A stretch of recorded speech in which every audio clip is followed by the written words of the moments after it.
India বাংলাদেশের মিডিয়ার কাছে ইন্ডিয়া ইন্ডিয়া না, ইন্ডিয়া তাদের কাছে ভারত। কেন এটা বোঝা বেশ কঠিন, আবার অত কঠিনও না। মানে ইন্ডিয়ার যে অফিসিয়াল নেম, ইন্ডিয়ার ভিতরে তার দলিলে ইন্ডিয়া ভারত দুইটাই লেখে, কিন্তু ইন্টারন্যাশনালি তার যেই পরিচয় তার সব জায়গায় হলো ইন্ডিয়া। বাংলাদেশে যে তার এম্বাসি আছে সেখানেও সেটা এটা ইন্ডিয়া, ওইখানে যেটা লেখা সেটা হচ্ছে ইন্ডিয়া, বা দুনিয়ার অন্যান্য জায়গায় ইন্ডিয়ান এম্বাসি। কিন্তু বাংলাদেশের মিডিয়া ইন্ডিয়া লেখার বদলে তারা ভারত লেখে, স্পেশালি বাংলা মিডিয়া। এখন আমরা যদি খেয়াল করি তাহলে দেখব যে ইন্ডিয়া এই নাম দেয়া বেসিক্যালি ইউরোপিয়ানদের, অন্তত এই ফর্মে। তার আগে পার্সিয়ানদের একটা রোল ছিল। ভারত এই নামটা মহাভারতের সাথে কানেক্টেড। আমি একবার খোঁজাখুঁজি করছিলাম যে মহাভারতকে, যে এপিক মহাভারতকে কখন থেকে মহাভারত ডাকা হয়। তা আমি আসলে অন্তত এইটার যেই জন্ম যত ধরা হয়, ধরেন মেবি 1000 BC, সেই সময় এটাকে মহাভারত ডাকা হইতো, এই ডাটা পাই নেই। মেবি হইতো না। এখন ভারত কথাটা আসছে ভরত থেকে, যেটা হচ্ছে যে মহাভারতের একটা চরিত্র। ভরতের যে রাজ্য সেটা হচ্ছে ভারত। এইটা নর্থ ইন্ডিয়ার ছোট্ট একটা জায়গা, খুব সম্ভব একটা রাজ্যের নাম আছে, সেই মেবি উত্তরপ্রদেশ, যেটাই হোক, মানে নর্থ ইন্ডিয়ার একটা ভারতের রাজ্য। যদি আমরা হিস্ট্রিক্যাল অর্থে চিন্তা করি তাইলে এটাকে যদি আমরা মহাভারতকে যদি ইতিহাস হিসেবেও মাইনে নেই, তাইলেও ভারতের রাজ্য ছিল নর্থ ইন্ডিয়ার একটা ছোট্ট একটা লোকেশনে। আজকে ওরা স্পেশালি বিজেপি এবং তার বুদ্ধিজীবীরা ভারত বলতে যেটা মিন করে, এইটার আর্লিয়েস্ট যেই ফর্ম যদি আমরা চিন্তা করি সেটা পয়দা হয় হচ্ছে অশোকের সময়, মানে হচ্ছে যে মৌরিয়ান এম্পায়ার, মৌর্য এম্পায়ারের সময় এটা ওই ফর্মে যায়। এটা হলো আদি সোর্স। মোর রিসেন্ট জায়গা হচ্ছে আকবরের সময়, আকবরের যে টেরিটরি, হ্যাঁ, যে মুঘল এম্পায়ার, আকবরের চাইতে আওরঙ্গজেবের এম্পায়ার আরও আসলে বড় হয়েছিল, কিন্তু একদম দক্ষিণ মাথাটা হচ্ছে যে অলওয়েজ বাইরেই ছিল আসলে। কিন্তু আজকের যে ভারতবাদীরা তারা হচ্ছে ভারত বলতে ওই জিনিসগুলো মিন করে।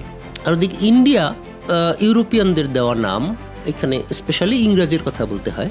এখানে দেখার বিষয় হলো যে ইংরাজের যে কাগজপত্র সেইখানে 1857 পর্যন্ত এটাকে লেখা হয়তো হিন্দুস্তান।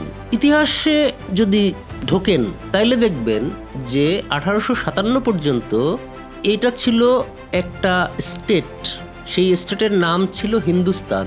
যে স্টেটের হেড হইল এম্পারার, মানে হচ্ছে মুঘল বাদশাহ। 1857 ছিল কে? বাহাদুর শাহ জাফর।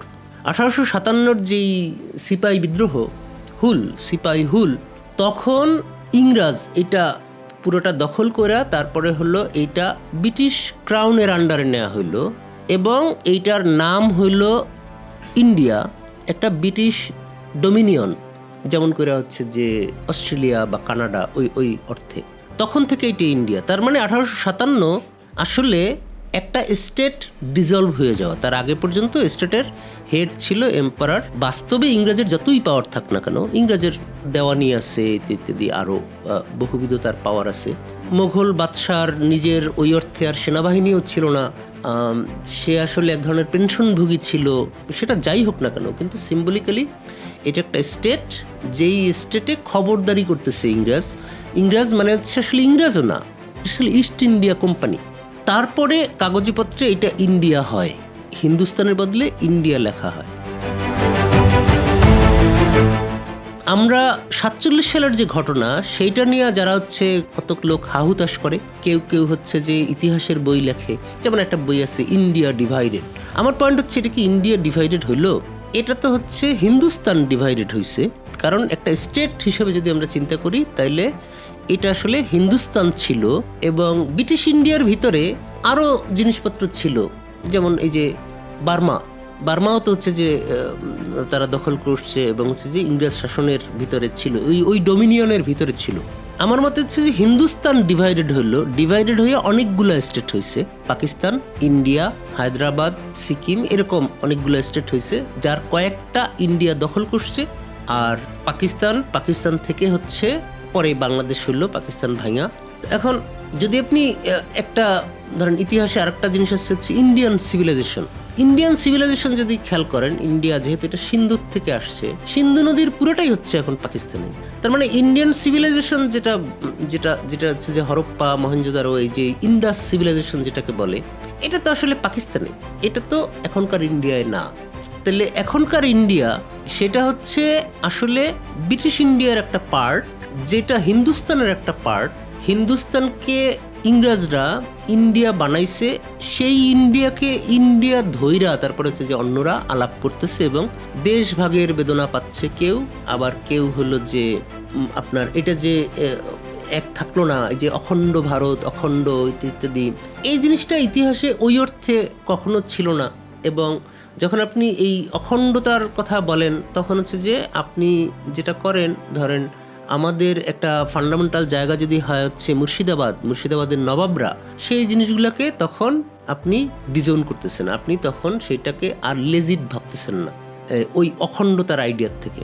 এখন আমার পয়েন্ট হচ্ছে আজকের যে স্টেটটা আছে, সেই স্টেটটা সে ইন্টারনালি নিজেদেরকে যেটা বলতে চায় এবং সেইটা ডেফিনেটলি ইম্পিরিয়ালিস্ট, মানে হচ্ছে এখন যে তার টেরিটরি, এই টেরিটরিতে সে সন্তুষ্ট না, এবং যে ধরেন ইউএন রিকগনাইজড এবং নিজেরাও যে রিকগনাইজ করে, সেটার বাইরে যাদের রিকগনাইজ করে সেই জিনিসগুলো আসলে তার ভিতরে সে নিতে চায়, ভিতরে নিয়ে সে হচ্ছে ভারত হইতে চায়। তার মানে ইন্ডিয়া ভারত হইতে চায়।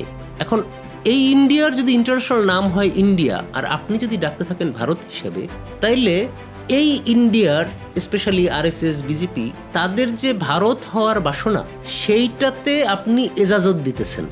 আপনি কইতেছেন যে হ্যাঁ তুমি এইটা হইতে পারো, এবং আপনি হচ্ছে যে যখন ভারত বলেন এবং ভারতীয় দর্শন, ভারতীয় উপমহাদেশ এই ধরনের ওয়ার্ড ইউজ করেন, তখন আসলে আইডিয়া হিসাবে আপনি ওই ভারতের পার্ট হয়ে ওঠেন।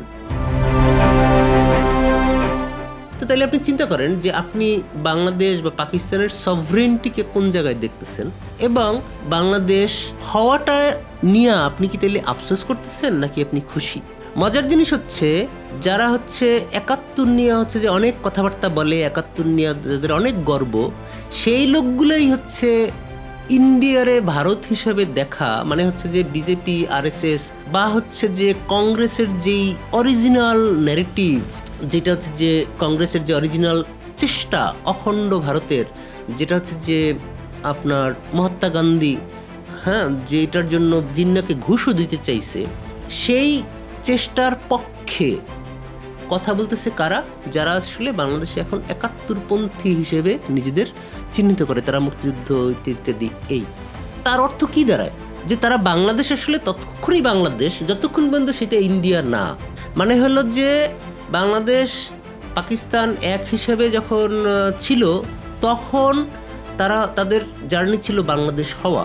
সেই বাংলাদেশ আসলে বাংলাদেশ থাকার অত জরুরত নাই, বরং ওই অখণ্ডতায় যাওয়ার একটা স্টেপ হচ্ছে বাংলাদেশ। এবং তারা ইতিহাস তত্ত্বের দিক থেকে তারা অলরেডি ভারত, সেই জিনিসটাকে তারা রিকগনাইজ করতেছে। এই জন্য আমার একটা আইডিয়া হচ্ছে যে আসলে যখন ৪৭ সালে ইন্ডিয়া, পাকিস্তান এই স্টেটগুলো হয়, সেই সময় ইন্ডিয়া তো ইন্ডিয়া নাম নিছে, আরেকটা নাম নিছে ভারত। ইন্ডিয়ার যে কনস্টিটিউশন হয় কত ১৯৫০ সালে, আসলে পাকিস্তান না হইয়া হয়তো নতুন অন্য যে স্টেটটা হইল সেইটা ক্লেম করতে পারতো আমরা ১৮৫৭তে যে রাষ্ট্রটা খুন করে হচ্ছে ব্রিটিশরা, সেই রাষ্ট্রেরই ওয়ারিশ। সেই হিসাবে পাকিস্তানের বদলে জিনিসটা নাম যদি হিন্দুস্তান হইতো, আমার বিবেচনায় তাহলে বেটার হইতো। এখন এইখানে এই হিন্দু শব্দ দেখা এখন কেউ কেউ জিনিসটা হচ্ছে যে অন্য কতগুলা গন্ধ পাইতে পারেন। আসলে হিন্দুস্তান নামটা যদি খেয়াল করেন, যে এটা হিন্দুস্তান, নট স্থান। স্থান হচ্ছে সংস্কৃত, এবং স্থান কথাটা আসছে আসলে এটা পার্সিয়ান হওয়ার ভিতর দিয়া যেই জিনিসটা আপনি পাবেন হচ্ছে যে গুলিস্তান, বুলবুলিস্তান, তাজিকিস্তান, উজবেকিস্তান, এই যে জিনিসগুলা ওই অর্থে হিন্দুস্তান। এবং এই হিন্দু মানে হচ্ছে আসলে সিন্ধু। মোগলরা যে আসলে এইটাকে হিন্দুস্তান নামে নিজেদেরকে হিন্দুস্তানি হিসেবে দেখতো, এই হিন্দুস্তানের অধিপতি বাদশাহ হিসেবে নিজেদের দেখতো, এটার ভিতরে অলওয়েজ একটা ধরেন ইভেন হিন্দু বলতে যদি আজকে আপনি ধর্মও বোঝেন, সেই ধর্ম এবং হচ্ছে যে ইসলাম মুসলমান এইটার এক ধরনের ধরেন ইসমালি জমিন হিসাবে একভাবে আইডিয়ার ভিতরে ছিল, যেটা হিন্দুস্তান নামের ভিতরে আছে। ওই কারণে আমি বলি যে 1857-তে যে রাষ্ট্রটা নাই হয়ে গেল, সেই রাষ্ট্রটার ওয়ারিশ হিসাবে পাকিস্তান আসলে হিন্দুস্তান হইতে পারত। এবং যে ক্লেমটা ইন্ডিয়া করে যে বাংলাদেশ বলেন পাকিস্তান বলেন এইগুলা হচ্ছে তার যে ইমাজিনেশনের ভারত, সেই ভারত ভাইঙা হইছে এবং কোনো একদিন তারা এটাকে দখল করবে, এই অর্থে যে সে ইম্পিরিয়ালিস্ট, সেইটার বিপরীতে এটা হইতে পারত যে হিন্দুস্তান হচ্ছে রাষ্ট্র মডার্ন অর্থে এটা ছিল, সেইটা ইংরেজ প্রথমে ভাঙছে, পরে সেই রাষ্ট্র ভাইঙা ইন্ডিয়া হইছে, মানে হিন্দুস্তান থেকে ইন্ডিয়া হইছে। তার মানে ইন্ডিয়ার থেকে এই রাষ্ট্রগুলো হয় নাই, বরং হিন্দুস্তান থেকে মডার্ন এই রাষ্ট্রগুলোর সবগুলাই হয়েছে। এই কারণে যদি আমরা ধরেন মুঘল এরাকে হিসাব করেন এবং যেইটার রিপ্লেস করলো ইংরেজ ব্রিটিশরা, সেই জিনিসটা ছিল হচ্ছে হিন্দুস্তান এবং হিন্দুস্তান থেকে অন্য রাষ্ট্রগুলা হয়েছে। কিন্তু ইতিহাস তো আসলে ঘটেই গেছে।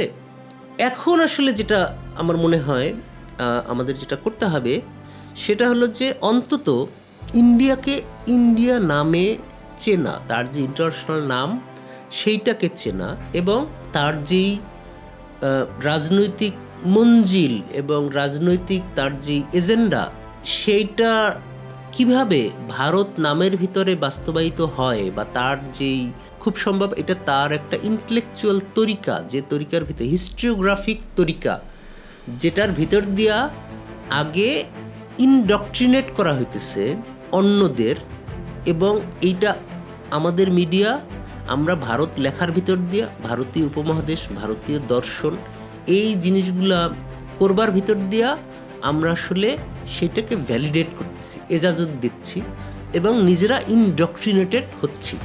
আমি একদম এরকম একটা জায়গা দিয়ে শেষ করি যে আমি একটা জিনিস শুনছি, ব্রিটেন এবং আমেরিকায় ইন্ডিয়ান রেস্টুরেন্ট হিসেবে যে জিনিসগুলো আছে এর অনেকগুলোই হচ্ছে আসলে বাংলাদেশি মালিকদের, যারা ইন্ডিয়ান ফুড হিসেবে বেচে।